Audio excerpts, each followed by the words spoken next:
All right, you guys, so today I'm gonna be doing a little bit of maintenance. First things first, I'm gonna be changing this belt because it's shredding a bit for some reason. And I have the new belt right there. And changing this coolant temperature sensor because that broke off. And I have a new one right here. Now, I know you're probably supposed to drain the coolant before doing this, but I don't really feel like doing that. So I'm just gonna loosen it up and see how much coolant comes out. Hopefully it's not too much. I got this to try to catch some of it and then some rags, but we'll see. If you have headers, this thing is not very easy to get out because there's not enough space for any type of wrench or anything to go around there. So it's like super close and just kind of gotta grip it in a weird way. So what I did was I took one of these and slipped it on there like that and then turn it like that to get that off. So you might have to do something weird like that if you have headers. Now, let's see how much coolant it has. I hear it.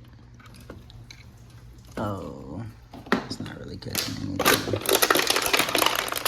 Oh, that's not really working either. Yeah, it's kind of a fail. I guess I'll just let it drip. Let it drip under the car. It's not too bad, as long as it stops.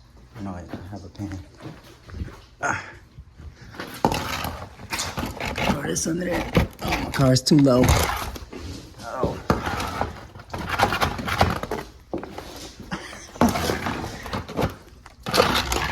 Well, there's all my coolant.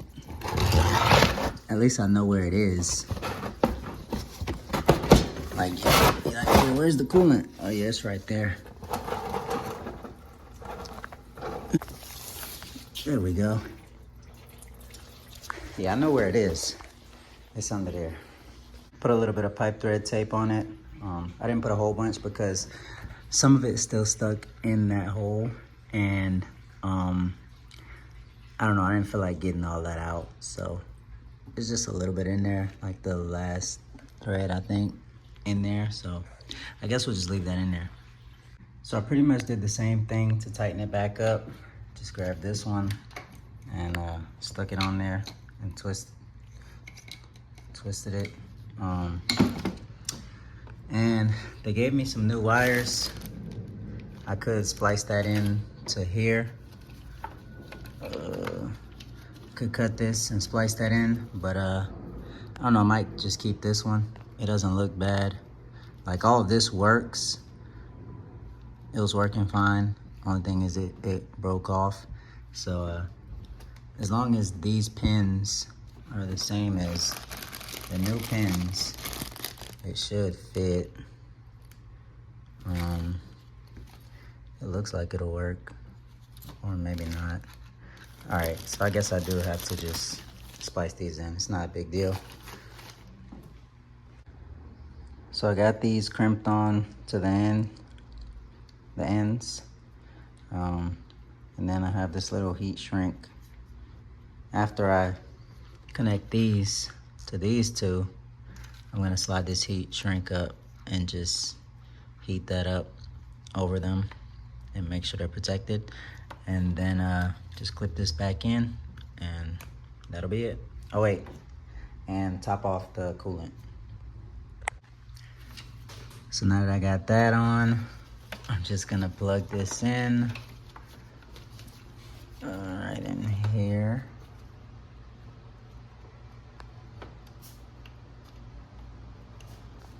Somewhere. There you go. Like that. And I'm gonna wrap this up with some heat shield so that nothing happens to these wires right here. But before I do that, I'm gonna start the car and everything, make sure it runs good, make sure it's reading the right temperatures, and then top off the coolant.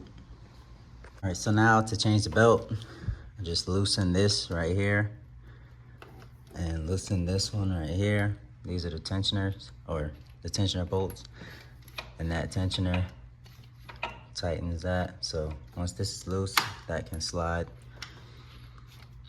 and this kind of holds it in place too. But now that it's loose, I can just wiggle the belt off. So I'm trying to get this belt off without taking off the head unit, but I'm not sure if that's possible. I really want to be able to slip it between there and like just slide it off. But I know it's gonna be tough getting the other one on, so we'll see. All right, so I don't think it's possible to take it off without taking off the head unit. So I guess I gotta take all this stuff off. All right, so here's the belt. Just started to shred. Now turned into a 5-rib. Super skinny right there.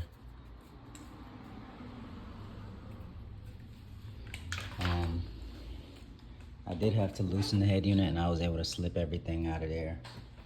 So now I'm gonna throw on the new belt. This belt is a little bit smaller, so we'll see.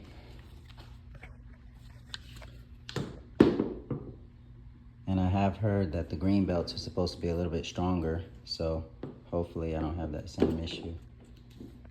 So this belt is a little bit too small, just a little bit. So I'm gonna have to go one size up.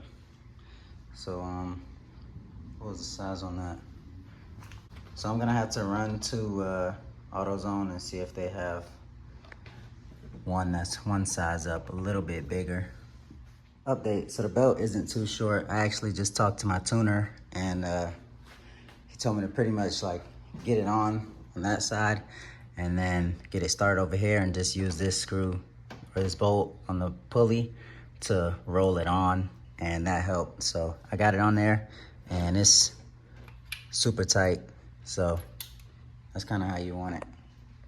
So what I'm actually gonna do is keep this one in the trunk just in case I'm out at the track racing or something and that other belt snaps.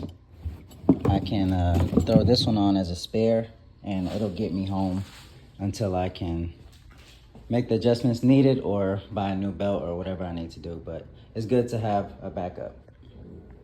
All right, so I just got everything tightened back up.